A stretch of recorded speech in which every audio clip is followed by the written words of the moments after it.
Welcome.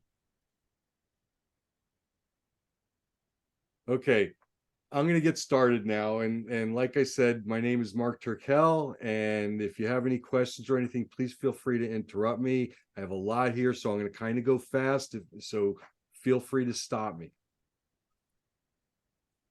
Today, we're going to talk about software projects, the sales process, contract tips, the project plan, a little bit of project management 101, and then we're going to do some Q&A where I will let you ask me anything you want to know about software. So here we go. Today, we're going to learn about what to expect in the initial sales and discovery process, caveats to watch for in contracts and work orders, how to develop working specifications, the software development lifecycle, and how to read and understand a project plan. What we're not going to cover here, but I'll tell you where to find the answers at the end of the presentation, are how to run a technical meeting to keep momentum going, how to manage both internal and external teams, checklists for each step in the development process, protecting your project from problem developers, and how to get your project back on time after a setback. So I'll tell you how you can find out the answer to those things and more at the end of the session. So for right now, let's talk about the sales process when you are looking to hire a software development company. And I'm going to give you some insider information on what happens on both sides of the table. So first off, I want to acknowledge that software development project, it's a big deal. There's a lot of risk involved. There's a lot of risk for the stakeholders and the project managers. And there's a lot of moving parts. Developers, end users, stakeholders all need planning and management. And of course, the main concern here is money, responsibilities, and ROI. So there are concerns, and we want to let you know as end users that we understand your fears as well. So from the sales process, we have two sides of the table. We have the customer perspective and we have the development team's perspective. So I want to let you know about what we're going to need from you as a development company. And then I also want to let you know what we're expecting, what you should be expecting from us. So first off, the biggest problem that we've encountered is having the customer define the problem. So it's important to think about what the problems are you're trying to solve, and you want to list each issue that may require a software solution, on paper or whatever. So when you're speaking with the developers, they're definitely going to need to know about compliance issues. They need to know about constraints, important dates. They need to know about laws based on your industry that they might need to adhere to, and things like that. The other thing you want to do is prioritize the features that you're going to need from them, and what order should the features roll out, and what's, obviously in most important to least important, and with the biggest returns coming first, right? We also want to make sure that we tell the development company about any dependencies that might delay or change the features. Upcoming laws that might change things. For example, in the medical industry, there's always compliance and HIPAA changes, for example. The last thing is to discuss your budget. And I know nobody likes to do that, but developers don't know how much you want to spend. And we're pretty much digital guys. We don't want to make that assumption. So we're going to ask you straight out, do you have a set budget? Are you here to looking to set the budget because you really don't know? Or are you price hunting to compare multiple companies? From the developer's side of the table, the developer's perspective, we do an initial contact and overview meeting to find out about your company and what you do and everything. And then we do a little bit of a needs analysis with you, and we try to understand what you're trying to accomplish and what you need. Again, we do need to understand the customer's budget, and we'll go into that a little bit in just a moment. But we also want to talk about risk analysis. We need to determine on our end if this is a good project for us where we're going to give you a good return. Do we work with the technology stack that you want to work with? Do we have the right level of industry expertise and things like that? Because we want to make sure that it's a success, and all developers do. Finally, we'll sit around the table after our meeting and we'll kind of guesstimate and come up with a ballpark price and a level of effort based on our experience. That doesn't mean that's the final price. It doesn't mean anything other than based on our previous experience. We've been doing this for 36 years in our case. Based on our experience, we've done that type of application. It will take, and we'll give you some sort of a range, a couple of months to 6 months or something like that, to give you an idea of what it's going to take so you know whether you want to proceed or not. Let's talk about your budget, because the big question is in any negotiations, why do you want to reveal your budget? Well, we're not really negotiating yet. What we're trying to figure out is how to put together the right project for you. So we want to make sure that everybody's got realistic expectations, and telling us what your budget is up front or some sort of range will allow us to know how deeply we can get into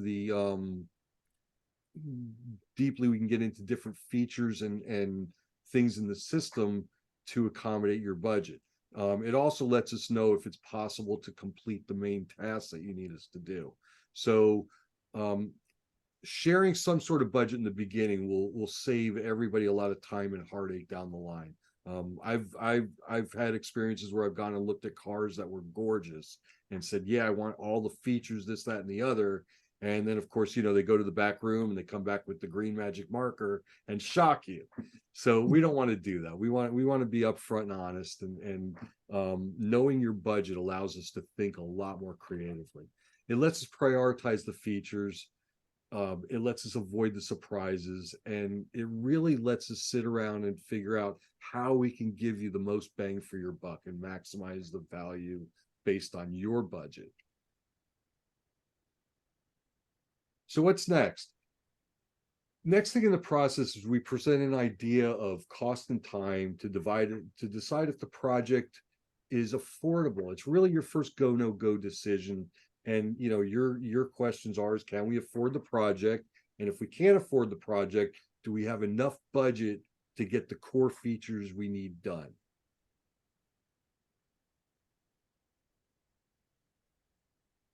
Once you decide that you're in the right ballpark and in the right budget, we go through a little bit of a discovery process so that we can come up with plans and specifications. And to me, this is the most important part of a software development project, because if the developers all have a clear, concise understanding of what we're trying to do, where we're trying to go, and how it's supposed to work, we're going to give you the best product back in return. So, as so many people will attest to, good specs lead to good success. It's just hand in hand. A project that lacks clarity and good specifications almost always costs more and has a higher risk of failure. A detailed scope and requirements is the first project. It's the blueprint for the project. It's billable work, and that lays down the entire foundation of what needs to happen. And we're going to get into that.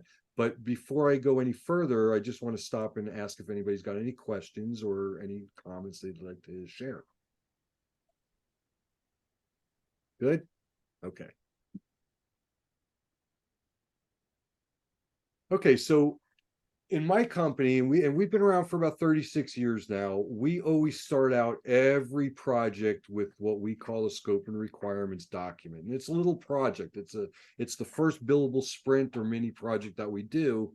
And what we do here is we come up with all the business requirements. We understand the business rules. We understand how your communications happen between interoffice, between employee to employee, employee to customer, and so on and so forth. We then do screen mock-ups based on the data and everything else that you need to do. And we also talk about data and reporting. Those 5 or 6 things comprise the blueprints for the builders, the programmers. We give our developers the same documents that we give to you, and we work off the same information, so there's never any surprises. The deliverables from the scope and requirements process itself will be a scope and requirements document, which in our case includes several things. It includes mock-ups, it includes methods that need to happen, and the things that need to happen on the screen. In other words, if there's a button on the screen, we will define exactly what it needs to do. Again, no surprises, and we want to let the developers run with the ball, so it needs to be clear and concise. We provide mock-ups. From there, we go to a project plan and we set up a timeline with milestones so that we know which developers on our team are going to be doing what and when. We also come up with a QA plan for unit testing, as you can see in the left-hand side of the screen over here. As we define each screen, we come up with QA items and acceptance that we go through each and every time we make a modification. A work order or a new contract is the final piece of the deliverables so that we can go ahead and implement this project and get going. And this really becomes a second and final go, no go decision point. So if in reality, if you choose that, or if you decide that this is not the right time to do this because of cost, because of compliance changes coming up, laws changing, or whatever, you need to hold off, you're not losing anything. You really walk away with good deliverables here that you can use to build your project when you're ready with any team, not just my team. And it's just like blueprints from any architect to build a building. It's solid information. I want to take a quick minute to talk about the software development lifecycle, because that's something that we take for granted and we don't really always talk about with our clients or between developers, and it's very important. What's most important to remember is that there's a lot of things that revolve around programming: research and analysis, scope and specifications, documentation on how it's going to be used and things like that, as well as testing. So every time there's a request to the development company for any little change to just add a button or move this on the screen or do this or do that, there's more to it than just the physical part of sitting down and writing the code. A good company will keep track of all the changes. They'll update their scope, they'll update their documentation for you. And of course, any changes require testing. And with some changes, testing gets limited to the screen that you're working on. But in most cases, the changes that you're asking for most likely will affect other things. So as you ask for changes throughout the process, remember that there's more to it than just moving that button. So the other question that comes up is, why is it just an estimate? Well, it's an estimate for a lot of things. It's a very fluid process, and things change. And I put the little picture for scope creep because I'm sure we're all familiar with that. I want to build software that does X, Y, and Z, and then we start playing with it. And one of the stakeholders or the owners or even a developer might say, if we add this feature, it's going to make things much better. And that's always great, but we should go through a process so it's not scope creep.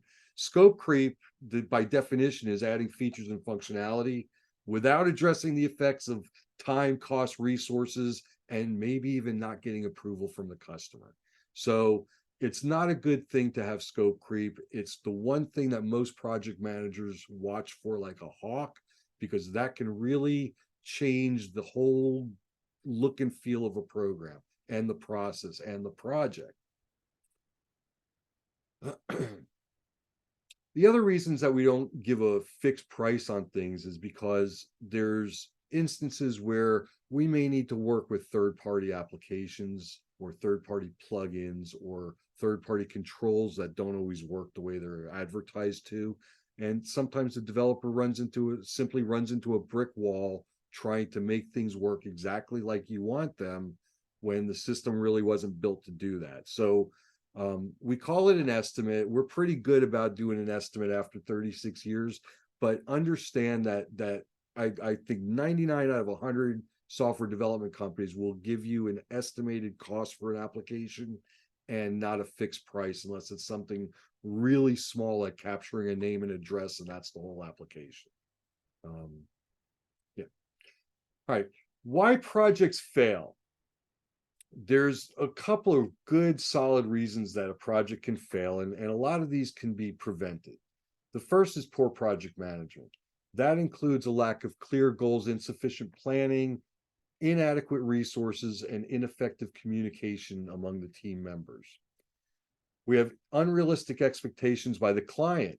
Sometimes the clients or stakeholders don't have good expectations about what can be achieved within a given time frame or budget. This gets it gets complicated even more, or compounded even more, if they never wanted to tell you their budget up front. And that's one of those reasons why we need to know a budget up front, is so that we don't get halfway through the project and find out that they were expecting a lot more for their money, etc. Another reason projects fail is because inadequate testing. Sometimes, and I've seen this so many times in my personal experience, is that developers will build software and depend on the end user, the client, to do the testing. And although the client usually volunteers to do that the first and second time, after you get deeper into the project, they start feeling like every bug they come across is a failure on your part, is something that you didn't do well. And it turns into a bad feeling for them, and that could lead to a project being canceled early. So, it's important to make sure your software development company does adequate or more than adequate testing before they present stuff to the client. Poorly defined requirements. Again, when requirements are unclear or poorly defined, it leads to misunderstanding, miscommunication, and lots of redos. Every time there's a redo, it pushes that delivery date back. It may not cost more money, but it slows the process. So, clean, clear specifications and requirements, that's the number one thing for a project in my experience. And the last thing is budget. The budget must be defined in order to get a realistic solution to satisfy the requirements.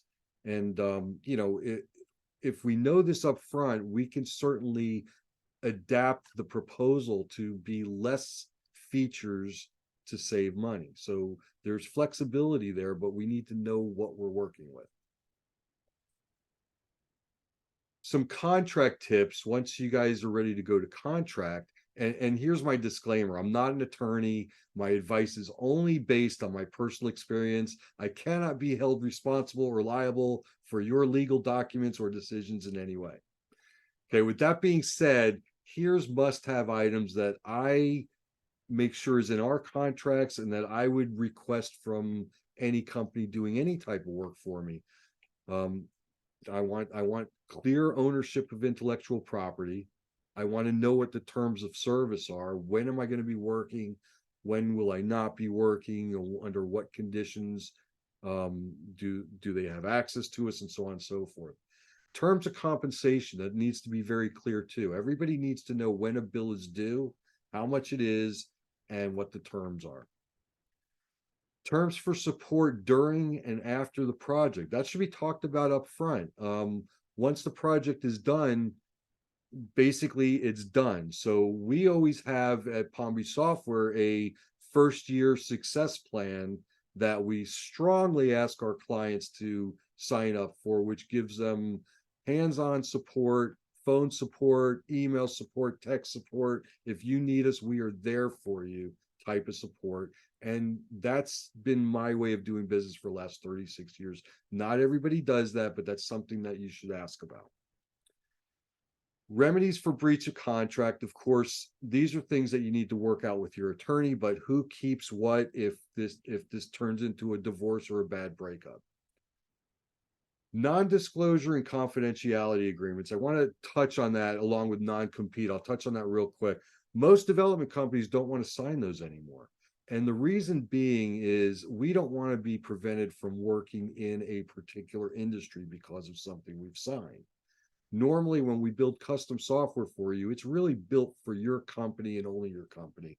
So we have no problem signing non-disclosures, but when it comes to non-compete, we might have a problem because we may already be working in your industry and there might be a conflict of interest. So be aware of what you're asking for with a development company for a non-compete. Patents and copyrights. Every software package at the very least should be copyrighted. And that should be done by the end user, or the stakeholders of the project. Patents are a different story. Patents, definitely talk to an attorney about. From my understanding, you need to defend every challenge against the patent or you lose your patent. So it could be a very costly thing to do, but it's something you should definitely talk about. And the developer ought to carry an errors and omissions insurance policy, or an E&O insurance policy. So if they fail, if they go out of business, if they don't do the job for whatever reason, you have some sort of recourse. And thank God we've never had to use ours, but we do carry it because we use government stuff. But it's important, and some companies actually like to know that there's a fail safe in case things go wrong. Any questions there before I move on? Okay. So let's talk about the project plan, because that really is how we drive this whole project. I'm sorry, Mark, I had a question and I couldn't pull myself off mute. No problem. Go ahead. So the question that I had was back on the scope creep slide. How do you like protect those? How do you protect yourself from a scope creep situation in terms of setting the expectation, and when it shows up like in the sneaky back way, like, oh, can we do this or can we do that? Like, how do you protect? Well, that's a good question. It's a great question, and I can tell you how we do it because I don't really know how other folks do it, but maybe Baron or Prerock want to jump in too. In our case, we always have a pad and paper with us when we go to a meeting, and every single request is written down. When we get back from the meeting, we sit down and we write up a meeting summary, and we have a section for new features and requests. That gets filled in. We type in whatever we know about what the client asks. We send them the summary and says, did we understand everything correctly? That's always the first step, to make sure we understood that you asked for these changes. Do you want these changes? Now I put it in black and white for you. If they say we're correct on what we understood, I'll come back and write up a change order, which is a mini proposal, so to speak, that says if you want these changes, it's going to end up adding this many hours. It's going to delay the delivery date of the project to this day, and it will cost this much more. And these changes are usually due immediate. They usually get billed same month because it's outside of the regular contracted payments. So that's how we do it. But Beer and Prerock, how do you guys handle it on your end? Oh, we have we do wireframing, we do, discovery, and that's how we try to, include assumptions, exclusions, inclusions, and that's how we try to narrow down the scope. So there's no scope creep, basically. Okay. So all of that is listed out in our scope agreement, basically, our scope of work. Great. Okay. Mark, this is Burke. I would add in that list of things is get them prioritized. Got a list of things to do. I mean, you know me, I've got a long list of changes and improvements I want to make to the system. I prioritize them, so I'd be sure to get the most important thing done first. Anyway, just saying, just to I like it. I'm gonna add that in. I appreciate it. Okay. All right. So let's talk a little bit about projects. The project plan is built off our scope and requirements document that we've built together with the client. It has all the requirements. We have the wireframes now. We know what we're going to do. We talked about the database. We've talked about the workflow. So we kind of know what we need to build at this point. So the next step is let's get this down on paper so that we can share it with the development team. And I wanted to just quick, and I'll illustrate what a Gantt chart is on the next slide. So let me just go to the next slide. Basically, there's two types of development methodologies that everybody I'm sure has heard of. One is agile and one is waterfall. In the real world, we start out in a waterfall where we kind of plan out everything we know about the project. We come up with a timeline and we figure out, based on our developers and their expertise, what things can be done at the same time, what things need to come one after another, and we set the order of the tasks. And by doing that, we're able to come up with a timeline and a real cost estimate based on how we know we work. So, in other words, we've gone through the scoping process. We understand what the project's going to look like. We understand what the deliverables are going to look like. Now we're breaking it down into programming tasks for the developers, and using an application like Microsoft Project, which really is intended for waterfall, lets us develop this initial timeline of who's doing what when. We know what resources, we know what it's going to cost us as a development company. The user will end up knowing what it's going to cost them based on the intervals, and it makes it nice and clean. Now, when I said we use a mix, it becomes a little bit of a hybrid as we get closer to the end of the project. So let's say we've figured out about 3/4 of the project, or I'm sorry, we've developed about 3/4 of the project at this point. It's in action at the client site. They're starting to use the new features, and we still have a little bit more to build. But while these new features are being used, they're finding either bugs or workflow changes or logic issues or some kind of changes. And this is normal part of the process, but they're finding changes that we need to make. And at that point, we kind of jump off this schedule and we move into a more agile type of development model where we have buckets of tasks, and it really doesn't matter too much in what order we accomplish the task, because at the end of accomplishing all of the tasks, we have accomplished that goal, or we've made those changes. What we don't know in agile is the cost or the finish date, because we don't really know the relationships between the tasks in the bucket. So it's interesting to watch different development companies do things different ways. Some companies are 100% agile and they do it fantastic. Some of them do it like us with waterfall and migrate over. But at the end of the day, towards the end of the project, everybody's agile because we're responding to issues as they come up while we're developing software. Agile allows us to schedule changes easy. It allows functionality changes more easily than waterfall.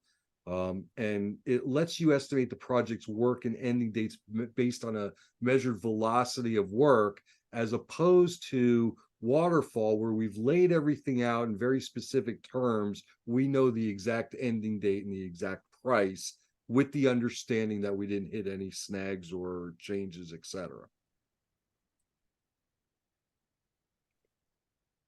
Couple of project management tips. Additions and modifications take time. There's cosmetic changes, there's logic changes, there's new functionality. Expect to be billed for all these items and changes, and be aware at all times of scope creep. And that word comes up a lot, so I'm not going to keep beating it down. But this is the time where things try to get slipped into the software, either by end users or developers or owners or whomever who's playing with the software. Says, if we did this, it would be much better than the way we're doing it. So at that point, we need to understand that that's not a bug, and it's not something that we should fix for free. What you're saying is we need to make a change to the original plan. So I'm saying to you as project managers, expect to be billed for changes like this. Don't forget to include time for testing, bug repair, documentation, and meetings. Project managers need to stay up on this stuff, but it's also very easy to forget that there's things that take time when they're reporting to their bosses saying, well, how long is that button change going to take? And they may say, well, it's not a big deal. It may only be a day. It may not only be a day. So don't forget to include time for these items. Okay, let's talk about scope creep one more time. Additions and modifications. Project managers battle with scope creep constantly throughout the project lifecycle. Requests for changes in features and functionality can come from anyone involved in the project, including stakeholders, users, and developers. The definition of scope creep is adding unauthorized features. Mitigate your risk by requiring a change order before the work is done. You need to know the cost and the new delivery date for the project. And I have that picture of scope creep, and I think we beat this one down enough, but this is kind of cute. Let's add the feature. Programming companies like, that'll cost you. And the developer's like, well, now we need another week. So it happens, and it's very easy to happen. So these are things that project managers need to definitely watch out for. Again, developers are always going to say yes. Okay. If you ask me, can we do this? Of course we can do it. We can do just about anything. Can I move this to there? Sure I can. Can I change the colors? Sure I can. Can I make it go down this extra logic path? Of course we can. But understand that we have this software lifecycle that adds up the hours rather quickly. This all goes back to a good scope and requirements in the beginning. Hey, Mark, Sure. Yeah. would you suggest adding a certain, what's the number thing I'm looking for, a percentage on top of the project for scope creep? I mean, I can speak for myself. I guarantee it's going to happen. So, so let's say the bill is going to be 200 grand. What would I expect just to factor in for scope creep, just kind of as my own mental insurance policies to get away from it, so I'm not shocked? Man, that's such idea. a loaded question, Bert. I know. It's tough, and I'll be honest with you. We normally, when we propose a system, we normally add in about 20% wiggle room for that kind of stuff. Okay, 20%. That's not a whole lot, though. Okay, that's not a whole lot. And the real key is the good scope up front. So that's why we spend more time on the scope and the planning and the specs and blueprints up front before we get to the coding space, because we're trying to minimize the scope creep before it happens, if that makes sense. Okay. All right. Okay. Bugs and questions to ask. Do you use an online tracking system? How do I register my issues with you? How do I report a bug? It's a good question, because not everybody's clear about that. Is it phone? Is there an online system? Do you send me an email? What's the best form of communication? What's the expected time to resolve issues? So in our case, we have severities of issues, and a high severity issue would be within a couple of hours response time, then we're on it right away. If it's a normal type of issue that's not critical, that's not affecting end users, there's a 4-hour window for us to respond to it. And I would love to say we fix it within hours, and we usually do, but there's no real time limit on how quick we can resolve the issue, because sometimes it's not an easy issue. How often will you meet with the development team during the project? I would shoot for weekly if it was me. Once we get to a certain point where we start showing some work being done. The more frequently you communicate, the less amount of scope creep, the less amount of issues you're going to encounter. So communication is really key. Finally, let's talk about bugs and support. There's a big difference between an issue and a feature request. And I'm bringing this up because this is one of the most common discussions I have with my clients. Just because something isn't working the way you wanted to, but it's working the way we agreed to make it work, doesn't mean it's a bug. It means that we've all decided that a logic change would be better to do. And this is considered new development work for us. A bug is a broken something. It's something that doesn't perform the specified function. So again, we go back to our scope and requirements. We have this wonderful document that says this button is going to do A, B, C, and D. If it doesn't do A, B, C, and D, that's a bug.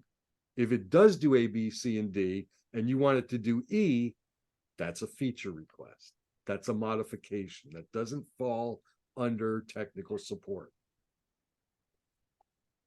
The other thing that comes up a lot in conversation is during the development process, we'll run into issues and we have to stop and fix them. That's billable time for most companies.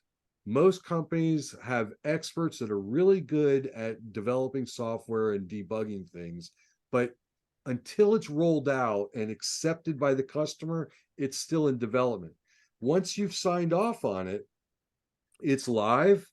And if something breaks, it's obligated by the support contract to fix it. Does that make sense? Yeah. Okay. All right. So real quick, I just want to pull it all together for you and show you how this works. So I'm going to give you a quick case study, and I'm going to go through these screens quick because I know everybody's got lunch and everything else. So this company is a company we built software application for a couple of years back. They're called My Used Car Buddy, and it's a wonderful small business in which the owner was doing car inspections for out-of-state buyers. Okay, so apparently it's much cheaper to buy cars in Florida than it is New York. So he would advertise in New York, get people to buy cars down here, and he would go out and do a full head-to-toe inspection, really in depth. And when we met with him, his name is Chris. When we met with Chris, they were doing everything by SneakerNet, meaning he had inspectors out there taking pictures and doing these reports that kind of look like this. Let me show you what the reports look like. The reports looked like this. It was scribble on a paper, okay? So Chris, every day at the end of his day, would have to go meet with each one of his inspectors, pick up their SD card from their digital camera with all the pictures, pick up their scribbles on the piece of paper, and come back and create a beautiful report for their customer that gave them everything clearly in black and white and told them about their car. That was taking Chris probably 4 to 6 hours a night to do. So he called us, we sat with him, we went through the entire process. It's in my book that I'm talking about now. We met, we understood what he needed. We immediately gave him a ballpark guesstimation. I'm calling it guesstimation because we don't really know the details yet. But I gave him a ballpark guesstimation on what it would take to build out his system to be able to equip his inspectors with a mobile application and have everything go back to a centralized database and that he can manipulate and do whatever he wanted to from the website, from a browser. So that was the goal of this project. One of the things that we do when we sit with the client is, in the scope, is to figure out what they do and how things work and what their physical workflow is. So we document everything because this is really helpful for us to understand how Chris does business and for our developers to understand how Chris does business, because we don't want to build software that forces him to change his business for us. We want to adapt our software as custom software to enhance his business. Then we defined the database, and we came up with a relational database that we use Microsoft SQL Server to back in, and we figured out all the data points that's on his inspection forms and broke that down into the proper database. The next thing we do is our designers will start mocking up what the screens look like, and this is James's work. I want to give him credit. So James is a great designer, and he does mock-ups like nobody's business, and the developers love them. But basically, we put this in front of the customer as part of the scope and requirements, and this is what you need to see to sign off on if you want us to build you software. From there, we have enough information to put together the project plan like we talked about. We provide a nice timeline for the client so he can know These tasks take this long, and what's the status? We keep updating that for them. And then here's the final product. I just want to show you because this was such a nice project, and the ROI for Chris was amazing, over the top. In the background picture, you can see the web-based application. There's a couple of screenshots from the mobile application that the inspectors use. And we've made it so easy for Chris that he's got a life now. And when he comes home from work, he reviews the reports as opposed to sits down with Microsoft Word and writes them. So we've given him his life back, and he's very happy. And the best part is that he was his own bottleneck in the business because he had to do all the reports. He has since quadrupled his business because we've automated him, and it's a huge win. Here's a picture of the web application. This is what Chris sees as his dashboard. He knows what's assigned, what's scheduled, what's on hold, what's in progress, so on and so forth. Orders show up here from the website. So he's got a complete dashboard to manage the whole thing.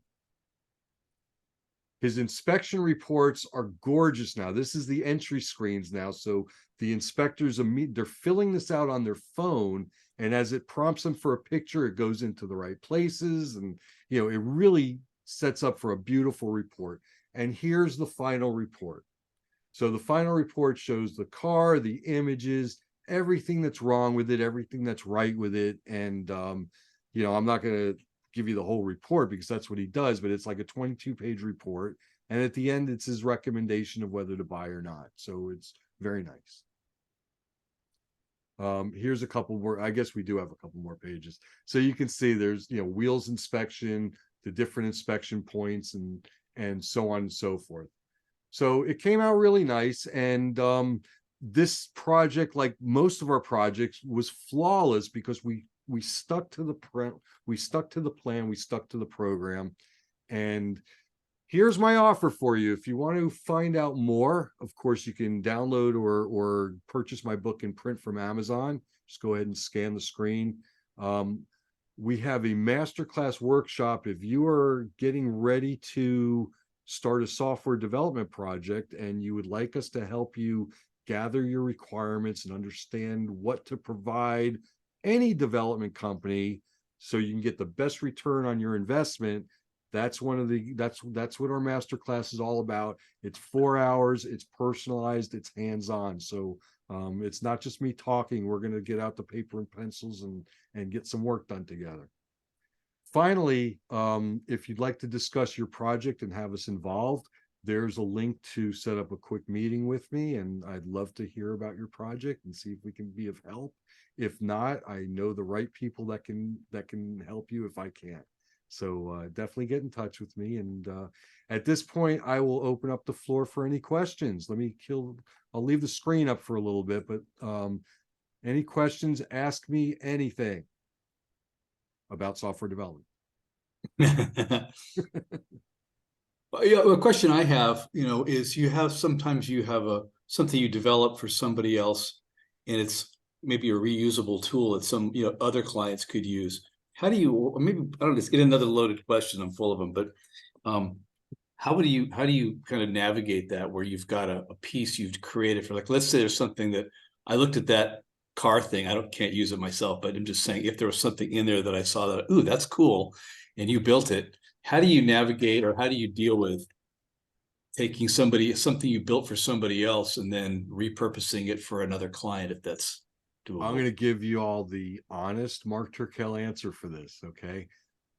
We build some things that are reusable, that we declare before the project even starts that, hey, this is our component. We're throwing it in there to lower your cost and to make things faster, but we own that component. Fair enough. Okay. If I build something for you and your company, it will never show up in somebody else's software. We just don't do things like that. It's not ethical. Yeah, no, that's a bozo no for sure. So, but yeah, I like the idea of you have components you've already developed rather than paying for something to redo something that's already been done. Is certainly absolutely. If we have something in our treasure chest that'll speed things up, that'll lower your costs, I want to be on your side. I don't want this to be an adversarial relationship at all, as you know. So I'm going to do everything I can to make sure that you get the best value. I want to see your company survive. I want to see your company do well. And I don't want to have 1,000,001 companies. I want to have a bunch of good ones. Mm.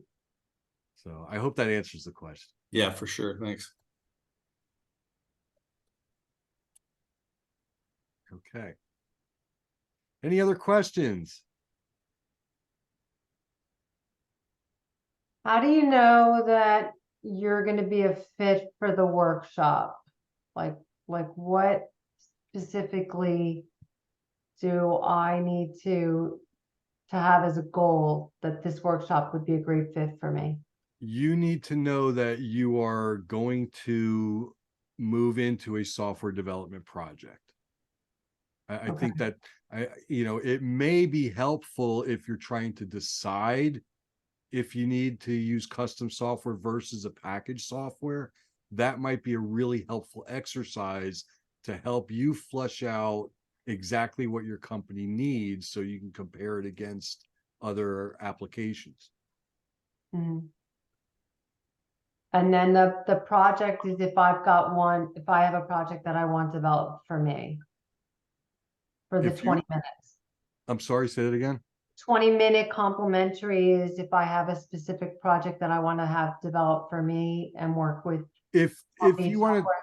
if you have a project that you'd like us to get involved with, whether it's already started and you're running into all kinds of trouble, or maybe your project needs to be augmented with more developers, or you're just not happy, I'd love to talk with you because maybe I can help. Okay, Maybe I perfect. can help.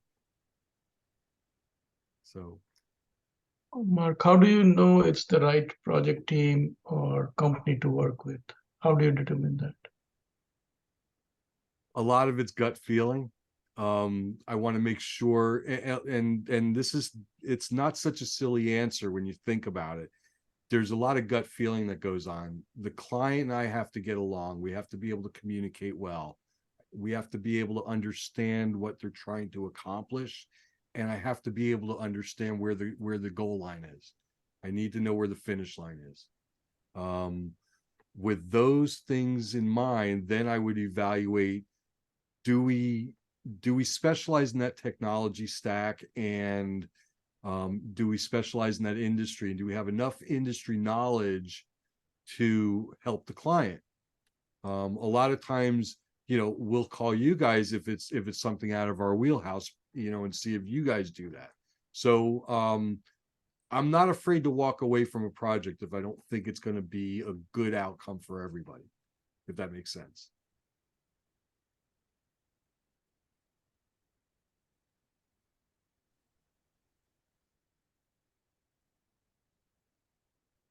Okay, well, listen, everybody, I really appreciate your time. It's 1:00. I appreciate your time. I'll try to connect with everybody. If you if you haven't connected with me yet, I got your name, although I don't know who Zoom user is. Wait, you're muted. Hang on, let me see if I.